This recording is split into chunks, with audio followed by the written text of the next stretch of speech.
Welcome to San Roque Parish Church.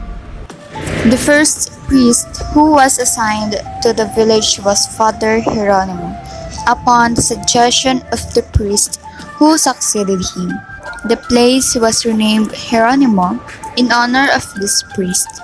In the course of time, a certain Captain Roberto Lemery, the commanding officer of Geronimo outpost, constructed the military and the church personnel to stay the language of the natives and cultivate harmony with them.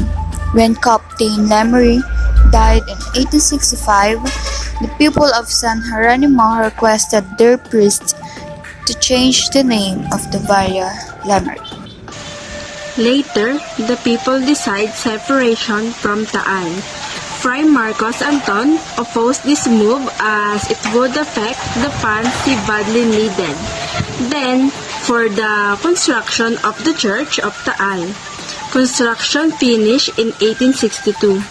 Lemery became a new district municipality, also thanks to the efforts of Candida Silario Valenzuela, Manuel Cabrera, Policarpio Mariano, and Domingo Agoncillo. Jose Cabrera became the first mayor of the newly created town. Meantime, Lemery continued to be under the parish of Taal.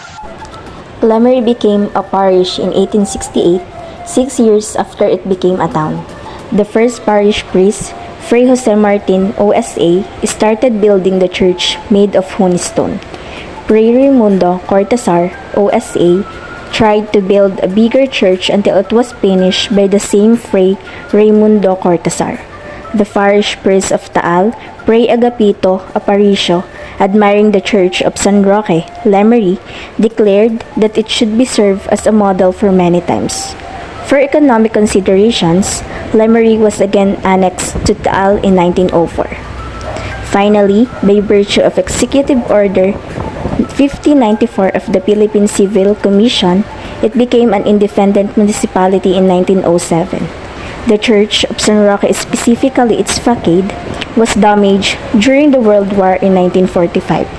The subsequent renovations during the time of Father Antonio Jovan Jr. 1971 and Father Armando Lobis 2011, without resurgence of the earlier structure of two imposing bell towers, were not simply influenced by the contractors bent for modern design, but were also largely conditioned by the softness of Lemery's foundation, sandy soil. In fact, this explains why to date there are no three-story buildings in Lemery. Finally, by virtue of Executive Order 1594 of the Philippine Civil Commission, it became an independent municipality in 1907. The Church of San Roque, specifically, its facade was damaged during the World War in 1945. The subsequent renovation during the time of Father Antonio Jovan Jr. 1971 and Father Armando Lubis 2011, without resurgence of the early structure of two imposing bell towers, were not simply influenced by the constructor bent for modern design, but were also largely conditioned by the softness of Lemery foundation, sandy soil. In fact, this explains why to date there are no three-story building in Lemery. The parish of San Roque of Lemery lies too close to Taal, with only a short bridge separating them, and therefore shares the historical and cultural richness of its neighbor. Although Lemery has become the commercial center of the area, it Lemery do, namely Holy Cross Parish Matingain and Our Lady of All Nations Payapa. At the same time, it needs to be mentioned that the government and business people have continuously distinguished themselves, joining the general public of the faithful, showing its mark of helpfulness, respectfulness, and generosity in their support of the church.